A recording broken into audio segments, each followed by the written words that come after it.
You ever find yourself looking for a good RPG? Something that, speaks to you. You get to play a character, invest in them, and, all of a sudden you fall down a mountain. It's not your fault. Your horse got spooked. Something happened, right? Maybe a dragon showed up and just scared your horse down the hill, and you both go tumbling to your death. Well, in Dragon Age, death's not an option. Want to know what I'm talking about? Well, stick around. That Park Place. Hi folks, it's CC here with a couple of hard hitters that I guarantee you've played Dragon Age at least once or twice. We've got our good friend Nolan Thunder. How you doing? Hello. Doing awesome. How's everybody? It's fantastic. And of course, the great Marvin the Movie Monster himself, who magically is able to keep up with not one, not two, but seemingly 3 channels. How's it going, Marvin? It's kind of like when a centipede walks. If it ever thought about how its legs were moving, it wouldn't be able to move. Well, I get that. I understand. I just had to keep going. There you go. Well, on that note, have you guys heard about a game called Dragon Age? Well, of course you have, because I just said you played it. But we're going to look at the new game, Veilguard, and their difficulty options, because guess what? It'll let you turn off death entirely. I'm glad there weren't any arcades back in the day that did this, or they would have no money whatsoever. Well, I think that the sub headline here, death, it's not great, but now there are options. Well, yeah. You're not going to be permanently deleted if you select this option. So let's scroll through this article from PC Gamer and the guy Andy Chalk, who put it together, who seems to have some credentials, folks. You can see here that Dragon Age, the Veilguard, which is the upcoming new edition of BioWare's long-running fantasy RPG series, that used to have a much cooler title, will include a array of combat difficulty options, including one that disables deletion, let's say, and its attendant downsides entirely. Ooh, there's downsides to deletion? Well, of course there are. But I find this fascinating. Is this an accessibility option? What do you guys see this as? You know what, Marvin? Tell us what you think about having this not be an option. Yeah, so I see this kind of more as an accessibility thing, and I don't actually have a problem with it, because it's not like they're saying the game is as it is. You're never going to be challenged. You can't die at all throughout the game. I think this just kind of seems more like it's an accessibility thing, and if you want to turn this on, you can turn this on. So it stops the people that throw the controller down and storm away from the system because the game is too hard for them. And you have the option to not do that. You probably have the option to turn the difficulty up to 11. So I actually don't see a major problem with this. I don't mind, making options for everyone, as long as you still have the option to play the way you want to play. It's a part of what I've always loved about BioWare's games is that the experience is so much your own. It is so customizable to the individual player. No 2 people ever had the same Commander Shepard. No 2 people ever had the same Inquisitor, Hero of Ferelden, Hawk, etc., etc. So I actually I looked at this and I was like, okay, it's taking things very far, but it's not going to impact my playthrough. And really, at the end of the day, that's all that matters to me. That's true. And you know what? I'm going to ask you a different question, if you don't mind. I'm going to ask you, okay. Do you think that, in addition to this being something that's accessible, do you think this will actually encourage more sales because people won't have to fight through a bunch of things?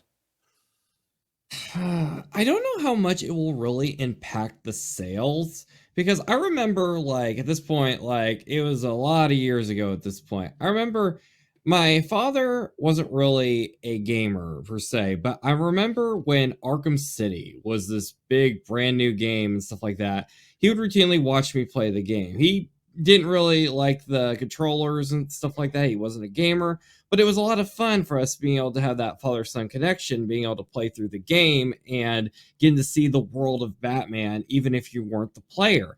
I remember when the Telltale games were still being made, how there were so many millions of views on YouTube because people love the world and these characters.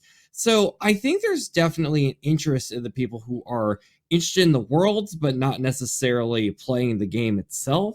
How it could be on sales, I just don't think there's enough statistics to really say, because there truthfully aren't a lot of games like this. I mean, I can recall the Super Guide back in like New Super Mario Brothers Wii and back in like 2009, and that didn't really break anything, and people still got to enjoy their games for better or for worse. So as for sales, I think it could do beneficial. It could do next to nothing, but it doesn't hurt to try. As long as you're not just turning every game into a hallway simulator, if that makes Well, sense. no, absolutely. And I think that's a great analogy, a hallway simulator. But here, let's go through the actual things that you can do, and then we'll kind of wrap it up with, our perspective. Because according to the Game Informer preview, there are 3 basic levels. This is consistent with most other video games where you have storyteller with, obviously a more narrative focused game. You have adventurer, which is, obviously a little more challenging, but, balance of story and combat. And then nightmare, which of course is, I want to play this on From Software difficulty or whatever. So, but players can switch between those between storyteller and adventure at will, but nightmare is permanent. Which, again, that's very From Software of them. But here's the thing. So if you like to fiddle with your settings, it says here, there's also an Unbound mode, which enables individual adjustments of features like wayfinding, aim assist, combat timing, enemy health, and how much damage they put out. A full-on auto-aim option is available, as is one that prevents deletion from occurring outright. Now, I look, I was the guy. Sometimes I'm in the mood just to play a game just because I want to experience the story, just because I want to play it like the way, like basically like it would be an interactive movie. I mean, I was the guy who had a Game Shock for my PS1, to like all of a sudden I can level everyone in Final Fantasy VII up to 99 if I want to just breeze through the game. So sometimes I'm not in the mood for a challenge, or like I'll turn the QTEs off while playing Spider-Man if I'm just like if I'm just in the mood for just like a nice easy gameplay. I think this Unbound thing sounds great, and it's just customizable. At the end of the day, you also have that Nightmare mode, which sounds like it's going to be, just absolutely insane. It's going to be the equivalent of give me God of War or Dante Must Die, from God of War or Devil May Cry. So I don't know. I think this is good. Yeah, and go ahead, Nolan. You had something to add? Oh no, actually, Marvin kind of said what I was going to say in a different way, except instead of Game Shark, I was on Action Replay when I was growing up. But I would also throw in the codes to get the Pokemon or have the infinite jump. And like, I just don't see a problem with this, really. As long as it's not to where every game is a cakewalk. Like, I could see older people using this more than actually younger people because, when you're younger, it's like, hey, who's the coolest one in town beating the hardest game? When you're older, you're kind of limited on time. So if you can have these games, especially with like RPGs, where it's more about the visual experience than it is really, let's be honest here, the gameplay most of the time, then it gives you a little more time. You can casually throw in an hour of it and then get back to what you're doing. And you can actually connect and relate about this game with other people now because you have time for something that normally you probably wouldn't have been able to do because you couldn't get past level 2. I think that's a good perspective. And of course, this is all individually chosen, which means you're going to have a lot of game journalists that are going to be really thrilled with this because they can get through the games quickly and get their reviews out there. Whereas some of us actually enjoy the challenge. Now, the game director, Corinne Bush, here says that it's an option to make sure players of all abilities can show up, which is what we all just surmised. And the get good diehards might feel personally attacked. Anybody who plays From Software games, I would imagine. But I think it's a great idea. Accessibility is the primary driver here. The more people you can bring into your game, the better it is for everyone. I can completely agree with that because I remember at the time back in like 2013, 2014, everyone was dogging on this new 3DS game called Fire Emblem Awakening because the series done by Intelligent System was known for once your character falls, like that's it. You lose that character the rest of the game. And that was the real gamer experience. I didn't play that mode. I played the casual mode where it's just like Mario, they come back after a while. And it ended up becoming one of my favorite games, one of my favorite cast of characters, amazing music. I hold cherished memories of that game to this day. And one day it might be fun to do like a stream and do like the one live only run. But I like how it is, and I think this is definitely more accessible for people. I think it is too. Marvin, final thoughts for you? I think also from a business perspective, this is smart because the more people that can play a game, the more people will play a game. You know, you tell people that Dragon Age, you know, it's this immersive world, it's this Lord of the Rings-esque experience, if that's what it still is. I don't know. They made a lot of changes narratively. They're getting a little sweet baby for my taste with a lot of the stuff they're doing with this one.